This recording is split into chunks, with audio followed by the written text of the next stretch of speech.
What is going on, everyone, and welcome back to the channel. Today's video we're going to do something a little different. We're going to take a look at a daily driver. Right here we have a 2025 Nissan Sentra. I'm going to go over a couple of the features on the car. Most importantly, we're going to take it for a drive. Just acquired some new Ray-Ban Meta glasses. These things are pretty cool. I have a couple little POV shorts of what they can do and everything on the shorts page. But yeah. So this Nissan Sentra, these things are actually relatively affordable. They start around, if I remember right, around $20,000. That's about how much this is as equipped. Pretty basic. Front-wheel drive, 149 horsepower CVT, 2-liter 4-cylinder. Gets 20 miles or 30 miles. I believe it's 30 miles in the city and 40 miles to the gallon on the highway. Not a bad little car. So let's switch to the Ray-Bans and get inside and have a look around. Alright, so swapped over to the Ray-Bans. If we take the key here, open it up, we're greeted with cloth seats, injection molding, and soft plastics. Stepping inside, both a mix of analog and digital displays, center screen, your climate control functions and everything here with your vents. Again, more injection molding and soft touch elements throughout the vehicle. Engine start stop right here in the center. Let's go ahead and fire it up.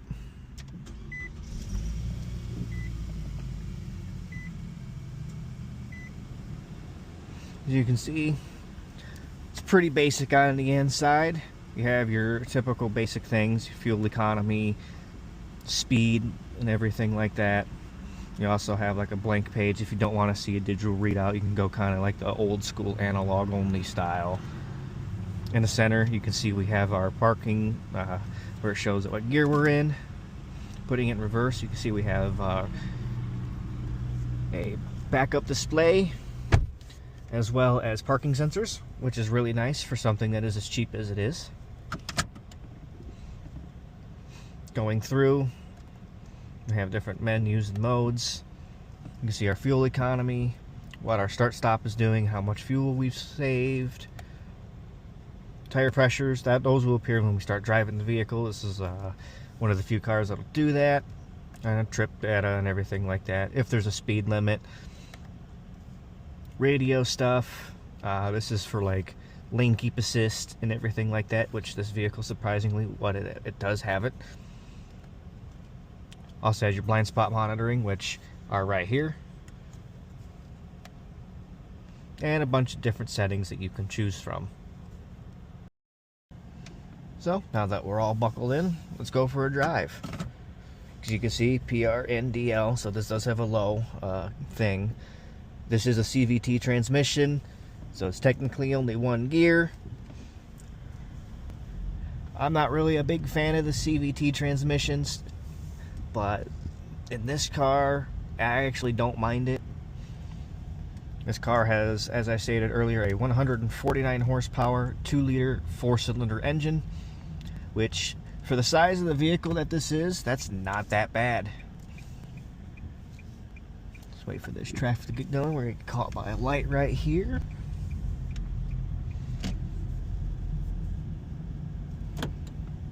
It does automatically lock as soon as you get up to a certain speed.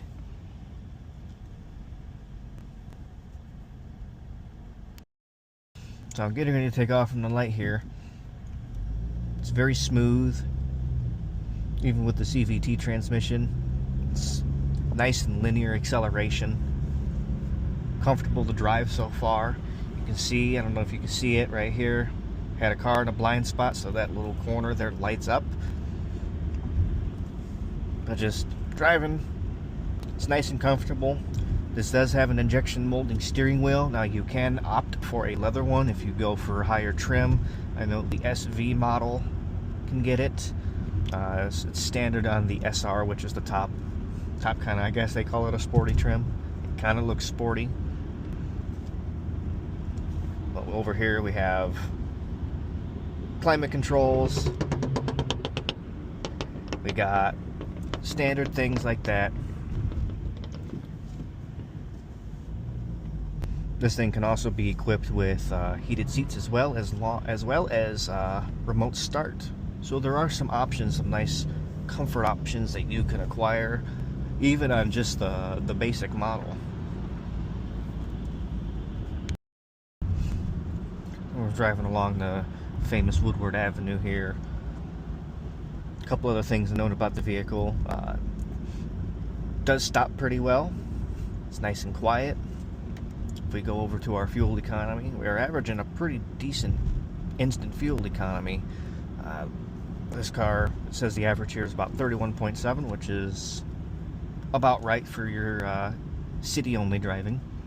Depending on how heavy you are with the gas pedal and everything like that will obviously vary. This car also does have, as I mentioned before, auto start stop. That can be disabled down here. We also have automatic headlights,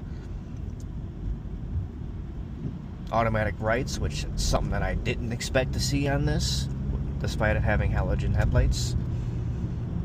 But having that's kind of neat to have.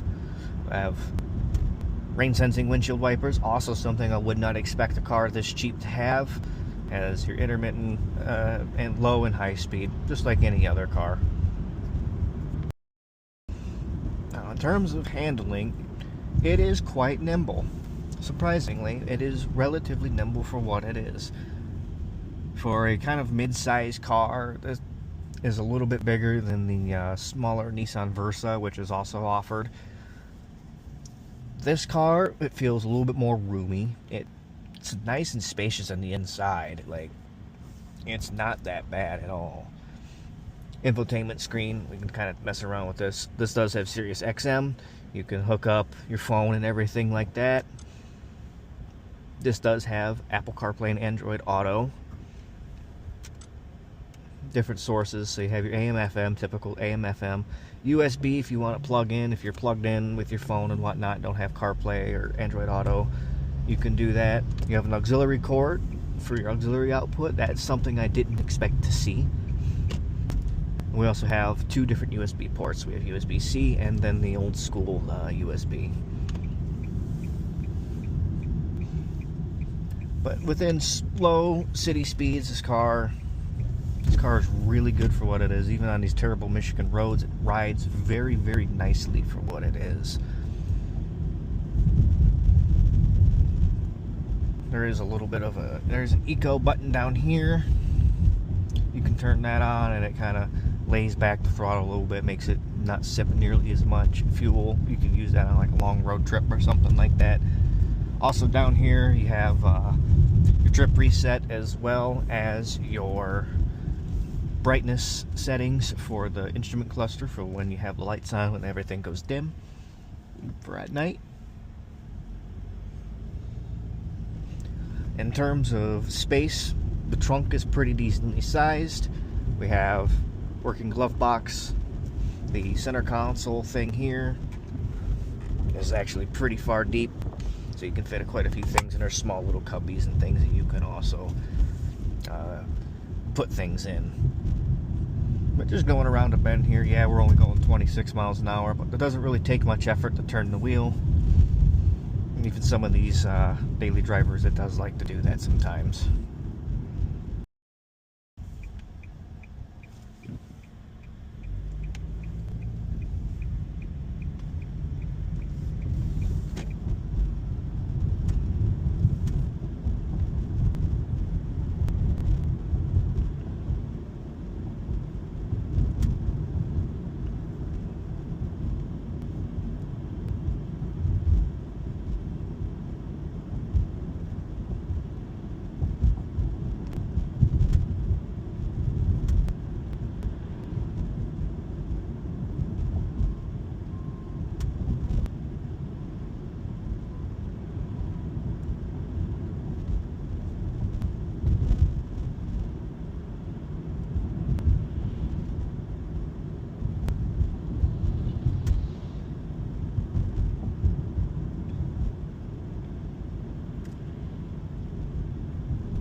ladies and gentlemen, that'll do it for today's video. Hopefully you enjoyed that little POV style, a little inside review and everything like that. These cars are not bad. I wouldn't mind having one. Leave a comment down below what you would like to see next, whether it be a daily driver or sports car. Also make sure to leave a like on the video and hit that subscribe button for more to come. As always, thanks so much for watching. Take care.